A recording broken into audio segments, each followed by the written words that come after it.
Assalamualaikum warahmatullahi wabarakatuh. Waalaikumsalam warahmatullahi wabarakatuh. Bismillahirrahmanirrahim. Alhamdulillahi rabbil alamin. Wal 'aqibatu lil muttaqin. Wala 'udwana illa 'alal zalimin. والصلاة والسلام على أشرف الأنبياء والمرسلين سيدنا ومولانا محمد وعلى آله وأصحابه المجاهدين الطاهرين أما بعد. Saudara-saudara kaum muslimin rahimakumullah. Salah satu kelebihan makhluk bernama manusia, yaitu bahwa Allah Subhanahu wa ta'ala menghiasi hidup manusia ini dengan syahwat atau yang lazimnya kita sebut sebagai hawa nafsu. Inilah tenaga yang merupakan daya dorong yang melahirkan dinamika dalam kehidupan manusia, yang menyebabkan terus-menerus terjadinya perkembangan dalam sejarah peradaban dan kehidupan manusia. Hawa nafsu bisa melambungkan seseorang kepada puncak kejayaan, dan hawa nafsu dapat menenggelamkan seseorang ke dasar jurang kehancuran yang paling dalam. Pada surah Ali Imran ayat 14, Allah Subhanahu wa ta'ala berfirman, A'udzu billahi minasy syaithanir rajim. Zuyyina lin-nasi hubbus syahawati minan nisa'i wal banin wal qanatiril muqantarati minadh dhahabi wal fiddah wal khaylil musawwamati wal an'ami wal harth. Dzalika mata'ul hayatid dunya. Wallahu indahu husnul ma'ab. Mari kita perhatikan ayat ini lebih dekat lagi. Allah Subhanahu wa ta'ala menjelaskan, Zuyyina lin-nasi hubbus syahawat. Makhluk manusia itu dihiasi dengan hawa nafsu. Dengan kata lain, hawa nafsu adalah perhiasan. Manusia tanpa hawa nafsu sama saja dengan orang yang tidak berhias, monoton, tidak mempunyai perkembangan dalam gerak kehidupannya. Tetapi kalau hawa nafsu adalah perhiasan, maka jika kita berbicara soal perhiasan, ada dua hal yang harus menjadi catatan pokok. Pertama, kapan satu perhiasan boleh kita pakai? Yang kedua, di mana perhiasan itu harus kita pakai? Kalau saudara berdandan rapi, pakai sepatu dengan kaos kaki, celana, jas, pakai dasi segala macam, tapi itu saudara lakukan pada saat saudara akan pergi ke WC, maka saudara sudah memakai perhiasan tidak pada waktu yang tepat. Begitupun sebaliknya, kalau jam tangan saudara pakai di kaki, kopiah saudara pasang di kaki, lalu sepatu naik ke atas jidat, maka saudara memakai perhiasan tidak pada tempatnya yang tepat. Demikian juga sifat yang bernama nafsu. kapan dia boleh diperturutkan, di mana dia boleh disalurkan. Adalah tugas daripada agama untuk mengatur syahwat atau hawa nafsu. Lihatlah kehidupan malaikat. Malaikat makhluk yang diciptakan Allah tanpa hawa nafsu. Maka kehidupan malaikat monoton. Malaikat tidak mempunyai peradaban dan kebudayaan. Malaikat adalah makhluk yang secara instinktif diciptakan untuk berbakti, tidak punya alternatif atau pilihan lain. Saudara lihat, ada malaikat yang sejak diciptakan diperintahkan untuk sujud saja sampai sekarang, enggak bangun-bangun. Ada malaikat yang sejak diciptakan diperintahkan untuk tasbih saja, yang lain tidak. Ada malaikat yang sejak diciptakan diperintahkan mencabut nyawa saja urusannya, yang lain tidak. Pekerjaannya monoton, tetapi memang karena tidak ada hawa nafsu, tidak ada kecenderungan malaikat untuk nyeleweng. Belum pernah kita dengar misalnya ada malaikat Jibril korupsi ayat. Ini kelihatannya ayat bagus ini, nggak usah disampaikan kepada bawahan Muhammad, dipakai sendiri saja. Tidak. Kita belum pernah dengar malaikat maut keliru mencabut nyawa orang yang belum waktunya modar. Belum pernah. Malaikat itu ibadun mukramun, la ya'sunallaha fima amarahum wa yaf'aluna ma yu'marun. Maka kehidupan malaikat adalah monoton.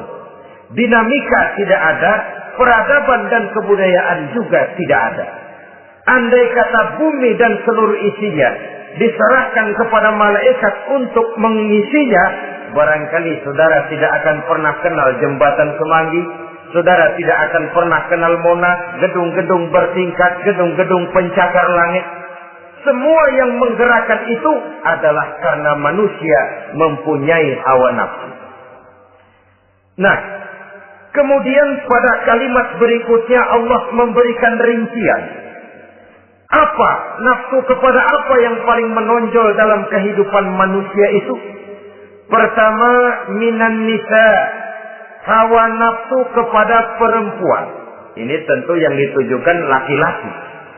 Dimanapun saja makhluk bernama laki-laki, kalau dia normal, tidak impoten, mesti suka kepada perempuan. Itu wajar, bin pantas alias normal. Tetapi tadi saya katakan di awal, nafsu kepada perempuan adalah perhiasan. Kapan makainya, di mana makainya, itulah tugas agama memberikan tuntunan dan aturan. Saudara-saudara kaum muslimin rahimakumullah, nafsu kepada wanita dapat mengantarkan seseorang kepada puncak kejayaan, tapi nafsu kepada wanita bisa menenggelamkan seseorang ke jurang kehancuran. Bergantung kepada latar belakang apa yang mendorong timbulnya syahwat tadi. Dengan kata lain, motivasi syahwat tadi digerakkan oleh iman dan ketakwaan, atau semata-mata karena memang syahwat yang merupakan kendaraan iblis.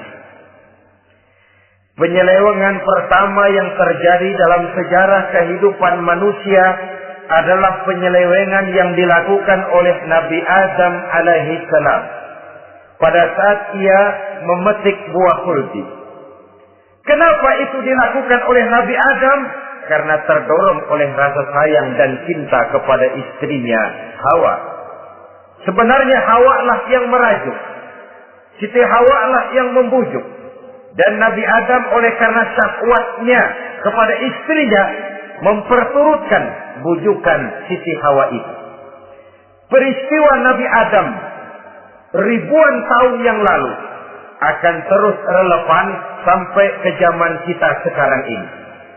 Berapa banyak orang-orang yang karena terlalu ingin menyenangkan istrinya, lalu tidak segan-segan melakukan perbuatan-perbuatan yang menyimpang, baik itu merugikan orang lain, merugikan masyarakat, bahkan merugikan bangsa dan negaranya. Seorang pedagang tidak akan segan-segan menipu Sebaliknya pun begitu. Tidak jarang wanita di dalam kelemahannya bisa menenggelamkan dunia. Seorang suami yang jujur, polos, lugu, sederhana bisa jadi koruptor ulung karena didorong-dorong oleh istrinya. Istrinya barangkali bisa saja dibakar-bakar oleh tetangganya. Suaminya jujur, sederhana, kepala bagian, tempatnya basah tapi melarat. Istri rupanya tidak sabar melihat gaya hidup yang makin konsumtif, persaingan yang makin tajam, suaminya dikipas-kipasin. Kata istrinya, "Bang, tetangga sebelah kita lakinya pegawai kecil, Bang, tapi gelangnya kayak pelek beca. Abang ini kepala bagian tidak bisa membelikan saya macam itu, percuma lah." Kata suaminya, "Ya bagaimana, Bu, gaji saya cuma segitu-gitunya. Ya namanya kepala bagian, apaan, kayak sahabat dulu." Kalau sudah berpikir ke arah ini, artinya sudah ngipasi suaminya untuk melakukan tindakan yang tidak wajar. Saudara-saudara kaum muslimin rahimakumullah, sejak zaman klasik sampai kepada zaman kita sekarang ini, kita melihat kecenderungan syahwat kepada wanita ini. Julius Caesar yang katanya gagah perkasa ternyata tunduk di bawah kaki Cleopatra. Napoleon Bonaparte, the Lion of Europe, singa daratan Eropa, luas kekuasaannya, gagah perkasa tentaranya, kepada siapa dia tunduk? Ke bawah kakinya Margaret Josephine. Demikianlah di zaman kita sekarang, kita melihat di Jepang, betapa Perdana Menteri Uno didesak mengundurkan diri dari jabatan Perdana Menterinya oleh karena terlibat skandal dengan geisha. Kita juga melihat di Amerika, betapa Senator Gary Hart dari Partai Demokrat yang masih muda, jenius, diharapkan masa depan Amerika lahir dari tangannya, terpaksa mengundurkan diri dari calon presiden oleh karena terlibat skandal dengan donor Rice. Kita juga menyaksikan betapa parlemen dan kabinet di Inggris sempat geger oleh karena skandal Pamela Bordes, pelacur kelas kakap yang melanglang buana mencari sasaran-sasaran kakap. Ini adalah kisah kejatuhan yang diakibatkan oleh hubbus syahawat minan nisa. Oleh karenanya benar jika Nabi kita menyatakan an-nisa'u imadul bilad, wanita adalah tiang negara. Jikalau baik wanita, baik negara. Jikalau rusak wanita, hancur negara. Kalau syahwat kepada wanita cuma semata-mata karena syahwat, maka seorang laki-laki akan memandang wanita cuma sekedar alat pemuas hawa nafsu. Nilainya rendah. Sedangkan agama kita mengajarkan ma akraman nisa'a illa karimun wa ma ahanan nisa'a illa laimun, kata Nabi. Tidak akan menghormati kaum wanita kecuali orang-orang yang terhormat, dan tidak akan merendahkan derajat kaum wanita kecuali memang orang-orang yang rendah moralnya. Dengan kata lain, apabila syahwat minan nisa ini dilandasi dengan semangat iman dan ketakwaan, maka kehidupan Rasulullah Sallallahu Alaihi Wasallam sungguh menjadi figur dan contoh dalam kehidupan kita. Perkawinannya bukan karena wajah yang cantik semata-mata, tapi lebih merupakan nilai ibadah kepada Allah Subhanahu wa Ta'ala. Dengan demikian, kecenderungan kepada hubbus syahawat minan nisa dikontrol oleh nilai iman. Barometernya, tolok ukurnya adalah iman. Di zaman sekarang banyak kasus kawin campur yang pada akhirnya akan membingungkan kita sendiri. Padahal Al-Quran secara jelas dan tegas memberikan bimbingan. Orang itu kalau sudah, kata Imam Syafi'i, wa ainur ridha an kulli aibin kalilatun kama anna aina syuhti tubdil masawiyah. Mata kalau dibalut cinta dia buta terhadap nista, tapi mata kalau dibalut benci hanya melihat yang keji-keji saja. Biasanya cinta kepada wanita memang bisa menimbulkan dorongan yang positif, tapi juga bisa membuat seseorang buta sama sekali. Dorongan yang positif paling kurang dari segi penampilan. Coba lihat lelaki kalau lagi demen perempuan, lenjeh banget. Sisiran rambutnya rapi, triskaan bajunya lancip, sepatunya mengkilat, kantong celananya tebel, perkara anduk isinya bukan soal.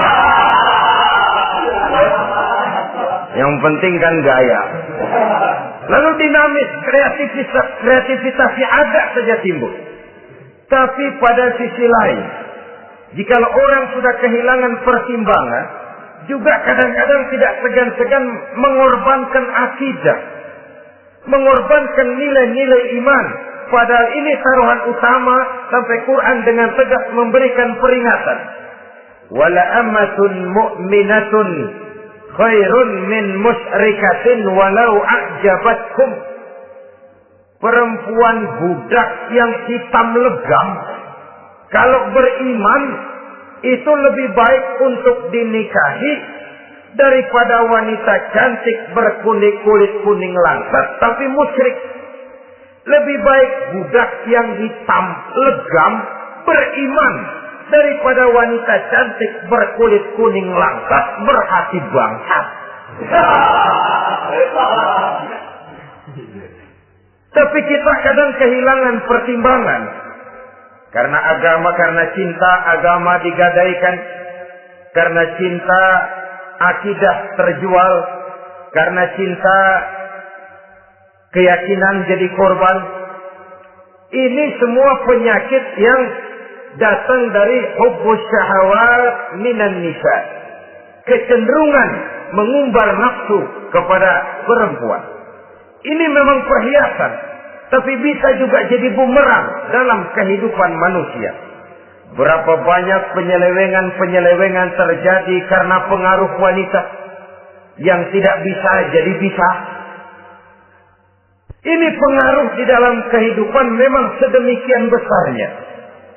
Sehingga saudara-saudara kaum muslimin, inilah yang perlu dikendalikan dalam kehidupan, kapan dan di mana. Kalau nafsu adalah perhiasan, kapan dan di mana perhiasan itu harus kita pakai. Di mana dia harus kita tempatkan. Begitu juga yang menyangkut soal perempuan. Kapan? Ya kapan? Tentu kalau sudah nikah.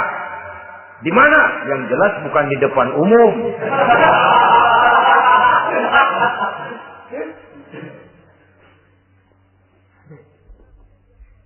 Ini nafsu yang pertama, minan nisa. Yang kedua, wal banin. Dihiasi juga manusia dengan kecintaan kepada banin. Makna banin di sini al-aulad, anak-anak laki. Kenapa disebut banin, anak-anak laki? Karena pertama, sering anak laki itu lebih jadi kebanggaan buat orang tuanya ketimbang anak perempuan. Sebabnya apa? Pertama, faktor nasab. Silsilah lebih kuat kepada laki-laki ketimbang perempuan. Yang kedua, faktor cita-cita. Orang tua kalau punya anak laki-laki, cita-citanya panjang. Nak, kau nanti jadi dokter ya. Nak, jadi insinyur ya. Nak, jadi pilot ya. Nak, jadi pengusaha ya. Nak, jadi presiden ya. Tapi kalau dia punya anak perempuan, paling, ya nak, mudah-mudahan nanti kamu dapat jodoh orang baik, nak. Dapat jodoh orang soleh. Saudara-saudara, yang ketiga, anak perempuan itu kalau sudah berkeluarga, biasanya pindah kepada lingkungan keluarga lain. Sehingga orang berkata, punya anak perempuan banyak sebenarnya seperti agen. Artinya ada yang mau bawa, kan gitu. Ada yang minta, ambil. Ada yang berminat, buntel. Paling dia nengokin orang tuanya lebaran. Ya syukur kalau sebulan sekali atau seminggu sekali. Tapi minimnya kan lebaran. Dengan demikian dari garis nasab ini lebih kuat al-banin ketimbang al-banat. Manusia dihiasi dengan kecintaan kepada anak-anak. Sering karena terlalu cinta kepada anak, kita menjerumuskan anak. Terlalu sayang kepada anak, segala maunya kita perturutkan tanpa kendali dan kendala. Akhirnya sifat yang demikian itu malah mendorong anak untuk manja, tidak percaya kepada kemampuan yang dimilikinya, selalu mengandalkan kepada kebesaran, kemampuan daripada orang-orang yang dibanggakannya itu. Dan dalam kondisi demikian, kedewasaan dan tanggung jawabnya akan lambat berkembang. Maka Allah Subhanahu wa ta'ala memperingatkan bahwa harta dan anak bisa menjadi fitnah. Dalam ayat lain Allah juga memperingatkan, ya ayyuhalladzina amanu la tulhikum amwalukum wa auladukum an dzikrillah. Wahai orang-orang yang beriman, jangan sampai hartamu dan anak-anakmu memalingkan kamu daripada mengingat Allah. Jangan sampai kesibukanmu kepada anak dan harta benda menyebabkan kamu sampai lupa mengingat Allah Subhanahu wa ta'ala. Berapa banyak manusia yang tenggelam dengan melupakan Allah, jauh dari agama, jauh dari tuntunan syariat, oleh karena disibukkan oleh persoalan anak dan persoalan harta benda. Maka satu-satunya jalan, jikalau kita tidak ingin anak kita sampai memalingkan kita daripada mengingat Allah, nilai-nilai keimanan harus ditanamkan kepada mereka sedini mungkin. Dengan bekal ini, maka mereka, anak-anak kita, insya Allah tidak akan membuat kita orang-orang tua ini berpaling daripada mengingat Allah, berpaling daripada kehidupan beragama. Memang karena anaklah kita orang tua peras keringat banting tulang, pergi pagi pulang sore cari nafkah. Karena anaklah kita orang tua kepala jadi kaki, kaki jadi kepala. Asal mereka bisa menikmati hari depan yang lebih baik dari yang kita nikmati sekarang ini. Tapi berapa banyak juga orang-orang tua yang tidak sadar akan amanah berupa anak ini. Mereka lalai, mereka bersikap masa bodoh, padahal tidak akan ada yang tidak dipertanggungjawabkan di hadapan Allah Subhanahu wa ta'ala. Orang tua bisa mendapat pensiunan pahala kalau anaknya tumbuh menjadi anak yang soleh. Tetapi orang tua pun bisa saja masuk neraka karena anaknya menjadi anak yang kurang ajar dan orang tuanya sama sekali tidak pernah memberikan pendidikan yang sebagaimana mestinya. Saudara-saudara kaum muslimin rahimakumullah, kita tentu berharap memperoleh pensiunan pahala dan bukan mendapat tambahan dosa dari kekurang ajaran anak-anak kita akibat kita sebagai orang tuanya tidak pernah mau mendidik mereka. Dalam hadis ada diriwayatkan, ada anak kurang ajar, sembahyang tidak, puasa ibadah tidak, kenal Allah tidak, beriman pun tidak, dosa kelewat banyak, kejahatan berkarat. Di akhirat nanti disidang dia. Ditanya, kamu kenal siapa Tuhanmu? Tidak. Kamu tahu siapa nabimu? Tidak. Kitab sucimu apa? Tidak tahu. Kiblatmu di mana? Tidak ada. Kamu sholat? Tidak pernah. Kamu puasa? Tidak pernah. Wah, kalau begitu kamu rusak sekali. Kamu neraka. Anak ini mengajukan protes. Saya menuntut keadilan. Benar saya tidak kenal siapa Tuhan saya. Saya tidak tahu apa kitab suci saya. Saya tidak pernah mendirikan sholat. Tidak pernah melaksanakan puasa. Pendeknya tidak ibadah dan tidak iman. Tapi semua itu terjadi. Sebab-sebabnya tidak lain karena orang tua saya tidak pernah mendidik dan mengajarkan saya. Orang tua saya tidak pernah mengarahkan saya ke jalan itu. Sampailah saya seperti keadaan yang sekarang ini. Orang tua saya enak-enakan ngaji, saya teler diantepin aja. Orang tua saya memegang kitab, saya megang botol. Dia tahu, dia diam saja. Dia tahu dan dia tidak memberikan peringatan. Karena orang tua saya lah, maka saya jadi seperti sekarang ini. Kalau saya harus masuk ke dalam neraka, saya menuntut keadilan agar orang tua saya juga ikut bersama saya gabung ke dalam neraka. Orang tuanya yang baik-baik dipanggil, sudah mau berangkat ke surga nih orang tua, dipanggil, "Ntar dulu mas, sini dulu." Mau kemana, kencang banget? Surga pak, nanti dulu urusan belum beres. Ini benar anakmu ini. Dilihat anaknya, iya anak saya ini. Waktu di dunia nggak pernah diajarin ngaji, nggak pernah. Sampai dia nggak kenal Tuhannya, nggak kenal nabinya, nggak kenal kiblatnya, nggak kenal kitabnya. Iya. Dia sembahyang, kamu diam, dia nggak sholat, kamu diemin aja. Iya kali. Kenapa pakai kali? Yang benar ngomong mas. Ramadan dia nggak puasa, kamu nggak tegur, kamu diam saja. Iya. Wah, kamu nggak tanggung jawab. Kamu tahu anak itu adalah amanah. Menyia-nyiakan amanah adalah khianat. Khianat adalah dosa besar. Jadi bagaimana saya? Ya kamu gabung sama anakmu, join ke neraka berdua bareng. Lantaran kamu tidak mau mendidik mereka, anak-anakmu, maka jadilah anak-anakmu seperti sekarang ini. Saudara-saudara kaum muslimin rahimakumullah. Sebaliknya, jikalau anak-anak kita yang kita cintai ini, yang merupakan buah hati belahan jantung, tumbuh dan berkembang menjadi anak-anak yang soleh, yang bermanfaat bagi masyarakatnya, bagi agama, bangsa dan negaranya, kita orang tuanya bolehlah tentram menerima pensiunan pahala. Menerima pensiunan pahala dari kesolehan anak yang ditinggalkannya. Alangkah nikmatnya mendapat pensiunan pahala. Terbaring kita di bawah pohon kemboja, nilai kebaikan kita dikenal orang, nama kita akan tetap hidup. Oleh karena kita meninggalkan anak-anak yang tumbuh menjadi generasi yang soleh, bukan anak yang salah.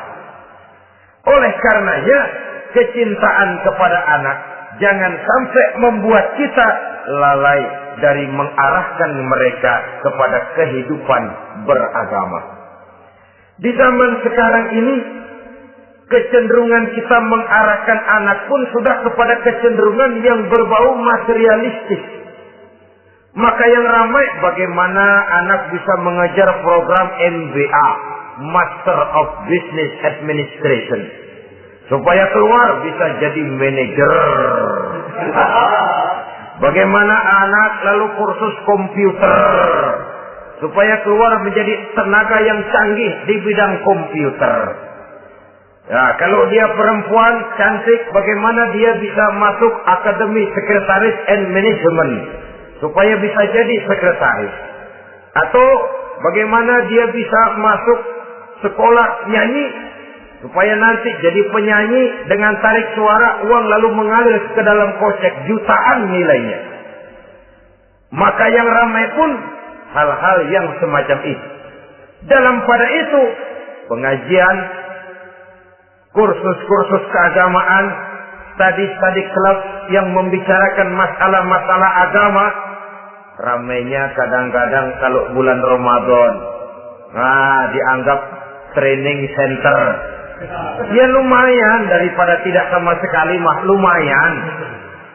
Tapi dengan demikian ini kan merupakan bagian terpokok dari kehidupan manusia. Alangkah idealnya jika dia mengantongi gelar MBA, Master of Business Administration, tapi punya nilai iman yang tangguh, ahli komputer, tapi punya keyakinan beragama yang mantap. Dan ini harus ditanamkan lebih dahulu sebelum dia menguasai disiplin ilmu yang lainnya. Saudara-saudara kaum muslimin rahimakumullah, kecintaan kepada anak-anak sering mendorong seseorang untuk menimbulkan sifat nepotisme. Segalanya serba garis keturunan. Sejak ia jalur birokrasi sampai ke dalam kehidupan sehari-hari, nepotisme ini bisa terlihat. Orang kehilangan kondisi objektivitasnya. Mampu atau tidak, soal lain. Bidangnya atau tidak, bukan soal. Yang penting masih ada hubungan keturunan. Maka timbullah tumpang tindih untuk sesuatu pekerjaan yang tidak sesuai dengan kemampuan dan keahliannya. Di desa-desa kita melihat masjid, ketua masjid bapaknya, bendahara anaknya, sekretaris mantunya, Bilal besannya, polbeduk engkongnya. Pokoknya asal masih ada garis keturunan, masuk. Tidak, minggir. Ini pada akhirnya kurang menciptakan pemerataan kesempatan. Iyalah kalau profesinya, tapi kan jarang yang demikian itu. Kita boleh cinta kepada anak-anak kita, tapi jangan lalu mempergunakan posisi yang kebetulan kita gunakan untuk menempatkan anak-anak kita lebih dari kemampuan yang mereka miliki. Nepotisme yang lahir. Sehingga ini bukan saja tidak mendidik, tapi mengakibatkan terjadinya tumpang tindih. Tidak lagi berprinsip the right man on the right job, bahwa orang harus ditempatkan sesuai dengan keahliannya, tapi kita sudah berpikir subjektif. Ahli atau tidak ahli, asal masih berbau keturunan, ayo silakan. Nepotisme yang akan lahir. Oleh karenanya, mencintai anak adalah sesuatu yang merupakan perhiasan di dalam kehidupan. Wajar, tetapi harus kita menempatkannya sesuai dengan semestinya. Ini yang kedua. Yang ketiga, nafsu yang menghiasi hidup manusia itu adalah nafsu kepada wal qanatiril muqantarati minaz zahabi wal fiddah. Al-qantarah ay al-malul katsir. Kecintaan, kesenangan, nafsu kepada harta benda yang banyak daripada emas dan perak. Ini tentu sesuai dengan situasi dan kondisi. Kecintaan untuk mengumpulkan harta benda yang sebanyak-banyaknya. Baik itu berupa emas, baik itu berupa perak. Ini cuma penyebutan beberapa jenis dari kecenderungan manusia kepada harta benda. Bukankah sering dikatakan orang bahwa manusia di dalam berhadapan dengan harta itu seperti meminum air laut. Makin diminum, makin kering tenggorokan, makin haus kita dibuatnya. Apabila watak ini kita perturutkan, maka manusia tidak akan pernah kenal puas, tidak akan pernah kenal cukup.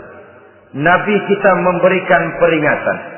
Lau anna libni Adam wadiyan min zahabin labtagha lahu masalisan wa la yamla'u jawfa ibni Adam illa turab.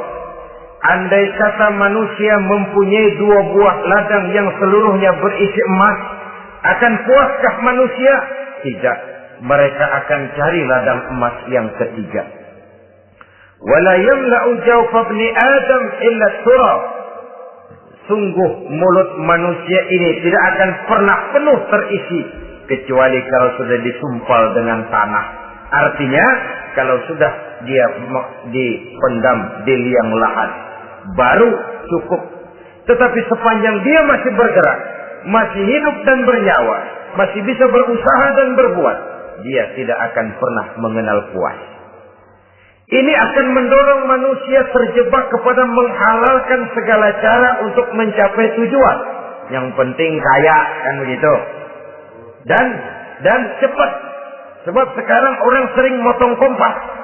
Yang penting kan cepat kaya. Soal cara, kalau jujur aja mah, sampai kapan mau kaya? Perkara itu renten, bukan soal perkara itu judi tidak jadi masalah, perkara itu korupsi menyangkut hak orang banyak bukan soal, yang penting cepat kaya. Dan anehnya lagi, tidak malu menumpuk kekayaan dengan cara yang tidak wajar. Ya kan orang hidup bermasyarakat tuh bisa dianalisa toh. Emang usahanya apa sih? Gajinya sebulan berapa sih? Kok bisa gitu-gitu bener sih? Dari mana sih? Secara langsung orang tidak berani bertanya, tapi dari mulut ke mulut akhirnya tersebar jadi rahasia umum. Ya ano kan punya ano, dia ano, anonya seano. Ini bisa jadi bahan pertanyaan dalam kehidupan, akhirnya jadi gunjingan.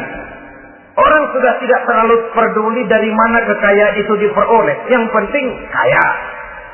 Dengan menghalalkan segala macam cara, terjebaklah ke dalam cara-cara mafia, terjebaklah ke dalam cara-cara yang tidak wajar, tidak bijaksana, memperkuat klaim dengan menghantam yang lain. Saudara-saudara kaum muslimin rahimakumullah, bahwa manusia punya nafsu ingin kaya itu boleh. Boleh. Agama memberikan tuntunan, memberikan aturan. Tidak hanya sekedar asal kaya, tidak hanya sekedar asal banyak harta. Malahan hadis menyatakan, kalau saudara diberikan umur panjang, pertanyaan akhirat cuma satu kok. Umurmu kau habiskan di mana? Kalau saudara diberikan amanah berupa ilmu pengetahuan, pertanyaan akhirat juga cuma satu kok. Ilmumu kau amalkan untuk apa? Tapi kalau kita diberikan amanah berupa harta benda, pertanyaan akhirat itu dua. Min aina iktasabahu wa fima anfaqahu. Dari mana hartamu kau dapat, kemana hartamu kau belanjakan. Dari mananya ditanya, kemananya juga ditanya. Depan belakang ditanya. Dan kalau mempergunakan harta untuk kesenangan syahwat, orang berani bukan main. Tapi kalau untuk kepentingan agama, yang hakikatnya untuk kepentingan dirinya sendiri, berat seperti nyabut bambu dari ujung.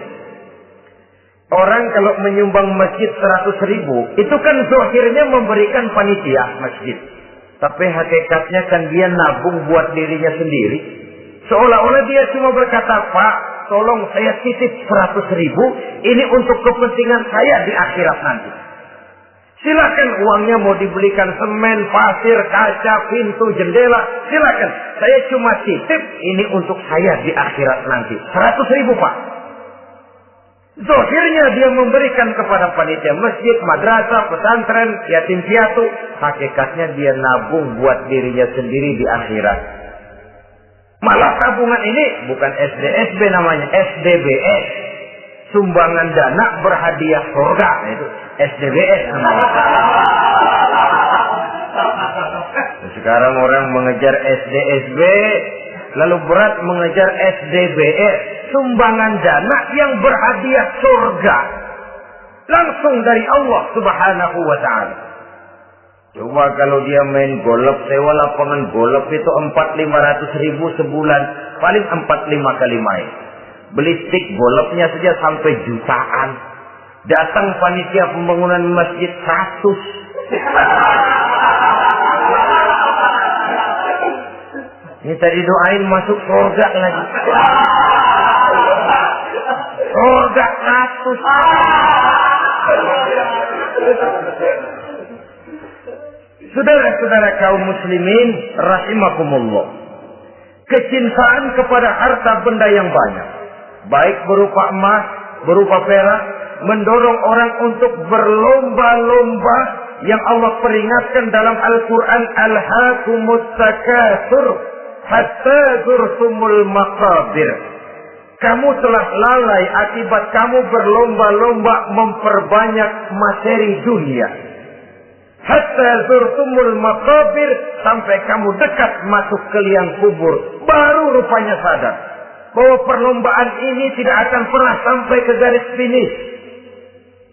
Betapapun jauhnya rally Paris-Dakar, garis finishnya ada. Betapapun hebatnya medan yang ditempuh buatnya gurun pasir Afrika, garis finishnya pasti ada. Itu kan rally yang terbuat di dunia katanya, Paris-Dakar. Tapi garis finishnya ada. Namun jikalau kita berlomba memperbanyak harta, kita tidak akan pernah sampai ke garis finish. Yang kecil-kecilan aja dah. Kalau orang ditanya, kamu kenapa sih belum mau sembahyang? Ya bagaimana mau sembahyang Pak, tinggal di Jakarta masih kontrak. Saban habis tahun diubur-ubur yang punya rumah. Kalau punya rumah sendiri walaupun kecil-kecilan saya mau ibadah Pak. Ya, diberikan rezeki oleh Allah, bisa bikin rumah walaupun kecil-kecilan. Belum juga mau sembahyang.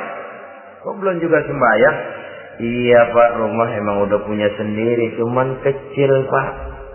Atasnya asap, kalau hujan aja bocor. Kalau bisa bikin rumah yang permanen Pak, tenang, saya ibadah, sembahyang saya rajin. Iyalah, diberikan rezeki, bisa bikin rumah permanen. Bagus rumahnya. Lain lagi. Iya, rumah sudah permanen, tembok, ubin. Cuman isinya belum ada Pak, perabotannya. Kalau punya peralatan rumah tangga yang memadai, tenang, saya ibadah. Diberikan juga rezeki, bisa beli perabotan rumah tangga yang lumayan. Di atas tekelnya sudah pakai karpet, mebelnya spaghetti, tempat tidurnya alga spring bed, dan lo-pilo, ada kulkas, ada TV, di sebelah TV ada kunci mobil. Kuncinya mobilnya Pak.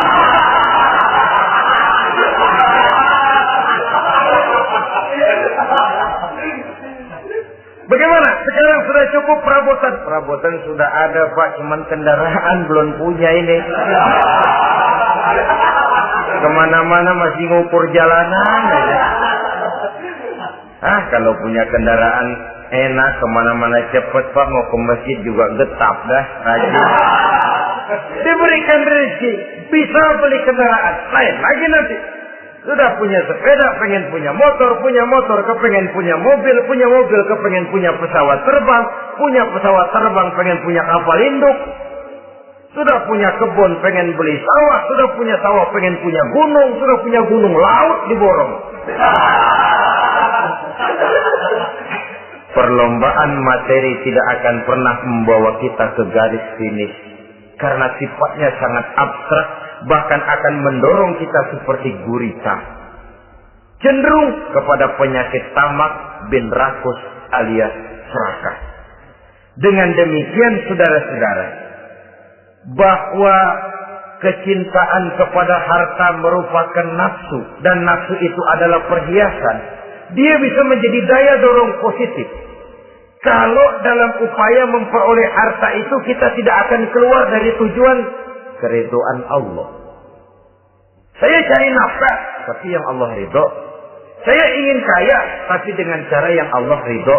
Ini kunci yang akan menyelamatkan kita manusia dari perangkap menghalalkan segala cara. Ini yang ketiga. Yang keempat, dihiasi manusia itu dengan nafsu kepada wal khailil musawwamah. Kuda yang bagus, kendaraan yang bagus, kuda yang terpelihara. Al-musawwamah ada yang mentafsirkan ar-ra'iyah. Ar-ra'iyah itu yang digembalai. Binatang ternak, kuda yang digembalai atau kuda yang diikat. Artinya, kalau dulu kan yang namanya tuan-tuan tanah itu baru dibilang bejeger kalau kemana-mana naik kuda. Jet set zaman dulu itu. Itu udah kelompok jet set, itu kendaraan. Kalau sekarang baby benda. Dulu mah kuda band.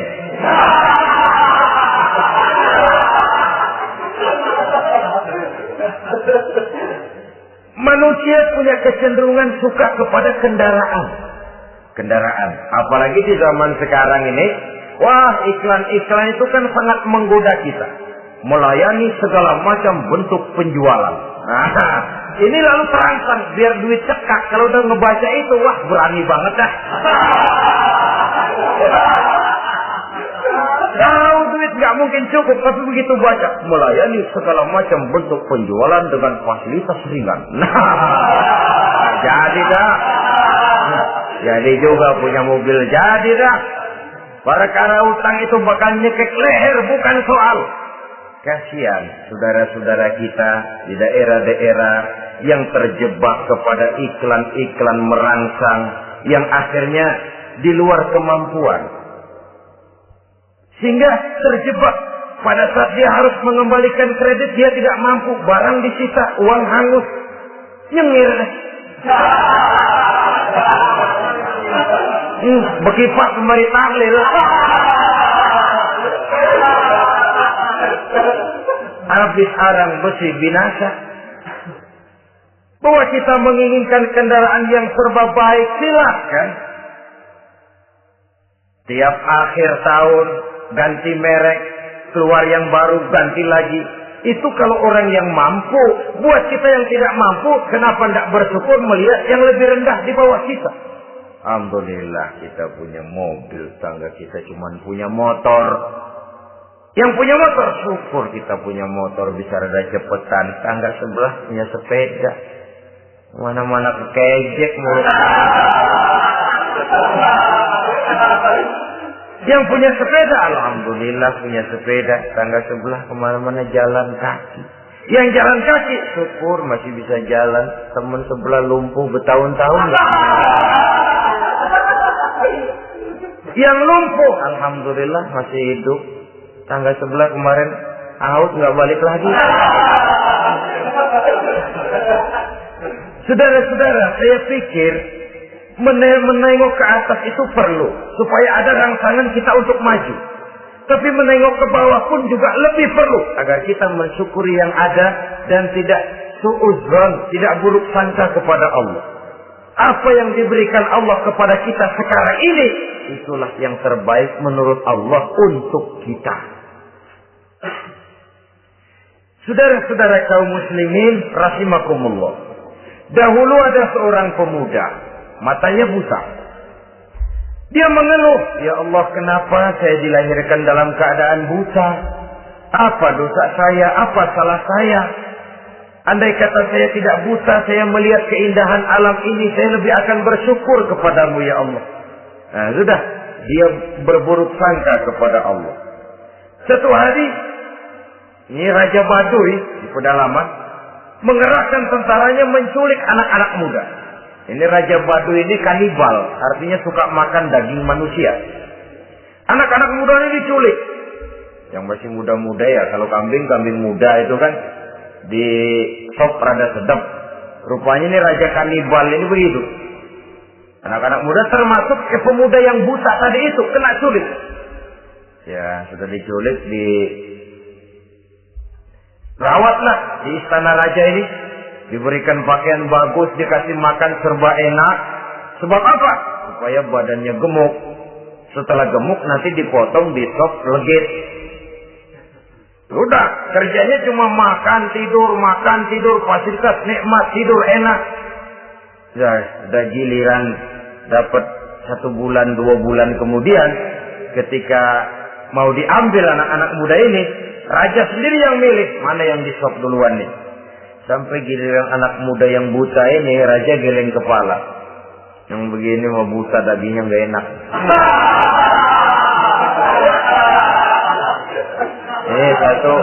Satu lepas saja lepas. Saya mau makan daging orang buta, lepas saja.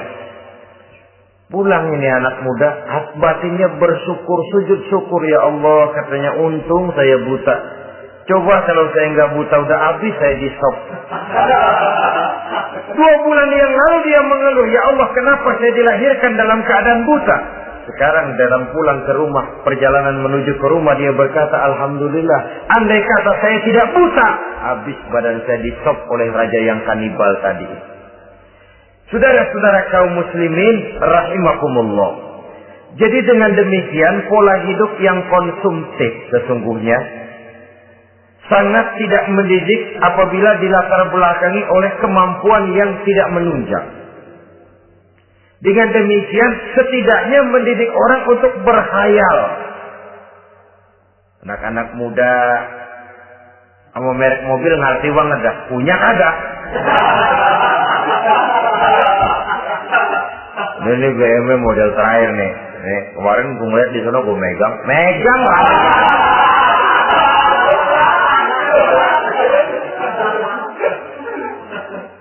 Tulul amal ini kalau tidak diimbangi dengan saluran yang positif, dia akan terjebak kepada penyakit tulul amal, panjang angan-angan. Baiklah ya, wal khailil musawwamah. Yang keempat, yang kelima maksud saya, wal an'am, cinta kepada binatang ternak. Manusia ini kan punya kecenderungan macam-macam. Setelah rumahnya bagus, hartanya banyak, kendaraannya cukup, ingin beternak. Jadilah peternak. Ini kecenderungan manusia, wajar saja sepanjang didapatkan dilakukan dengan cara-cara yang wajar.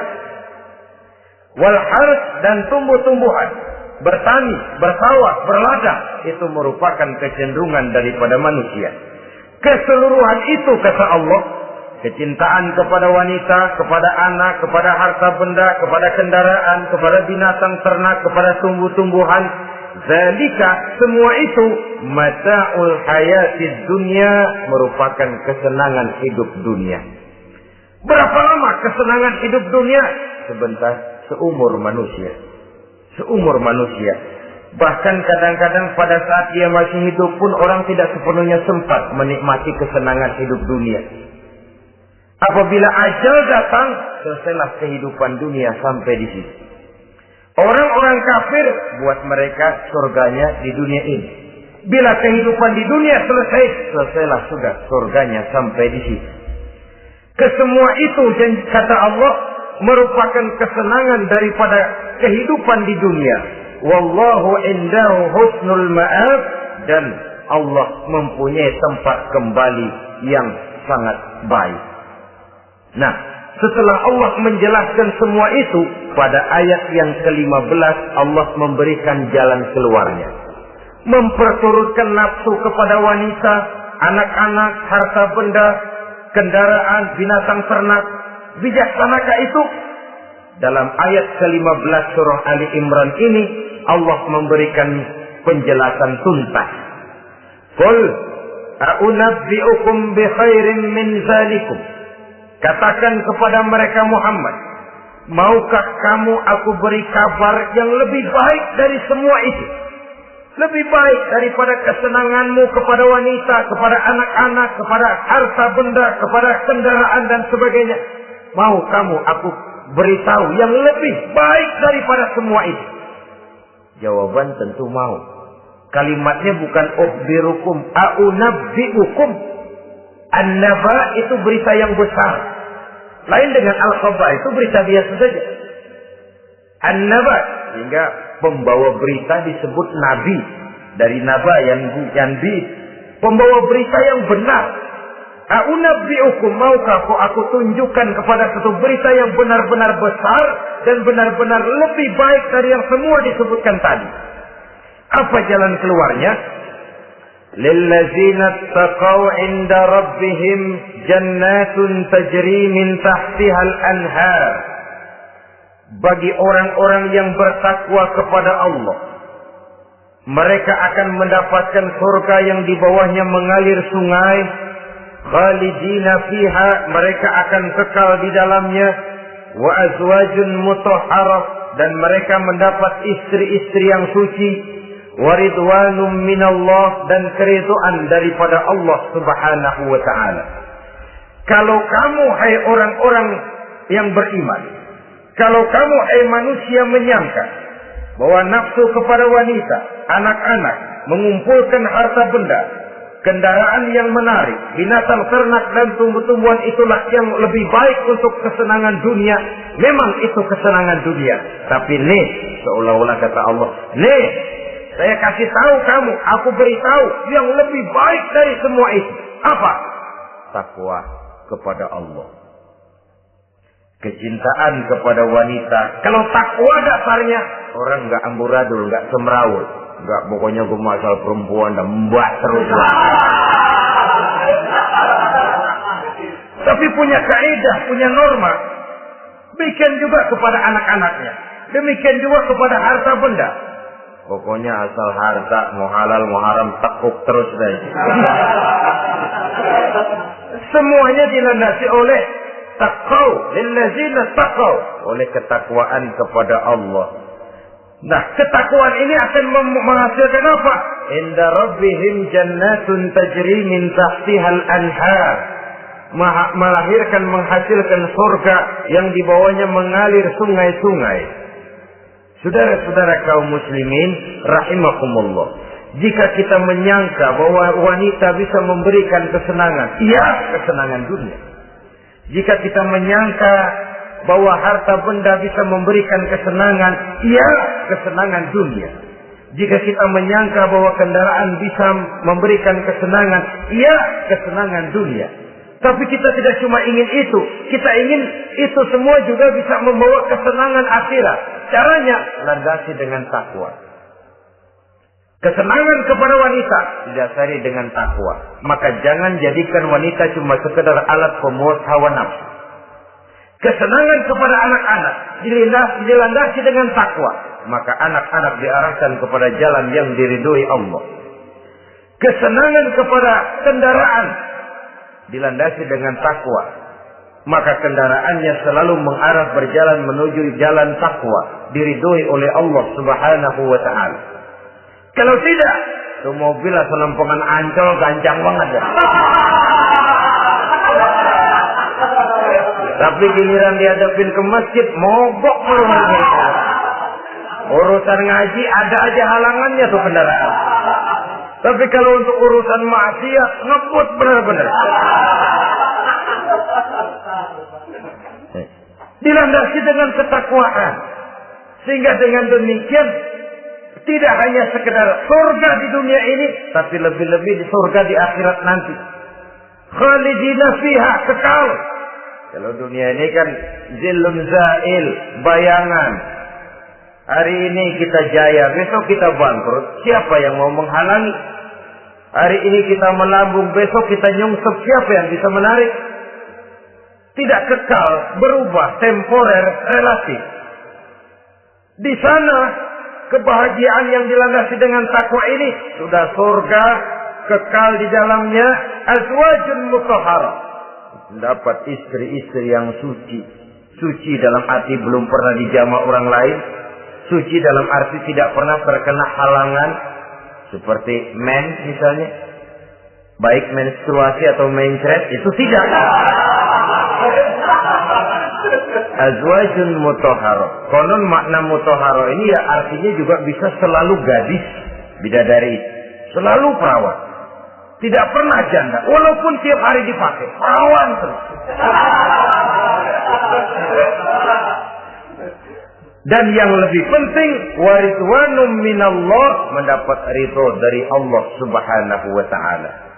Jadi hawa nafsu dengan motivasi takwa, itulah sesungguhnya yang dikehendaki oleh Ali Imran ayat 14 dan 15. Dengan demikian, manusia dengan ketakwaannya mengendalikan hawa nafsu dan bukan malah dikendalikan oleh hawa nafsunya. Sehingga dengan demikian seluruh fasilitas yang dimilikinya, baik itu berupa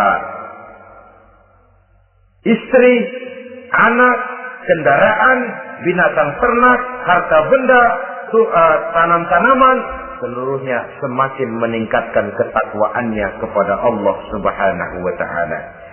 Mudah-mudahan kita bisa mencapai tingkat ini di mana kita hidup mampu dan sanggup mengendalikan nafsu, bukan malah dikendalikan oleh hawa nafsu. Terima kasih dan mohon maaf. Wassalamualaikum warahmatullahi wabarakatuh. Waalaikumsalam warahmatullahi wabarakatuh.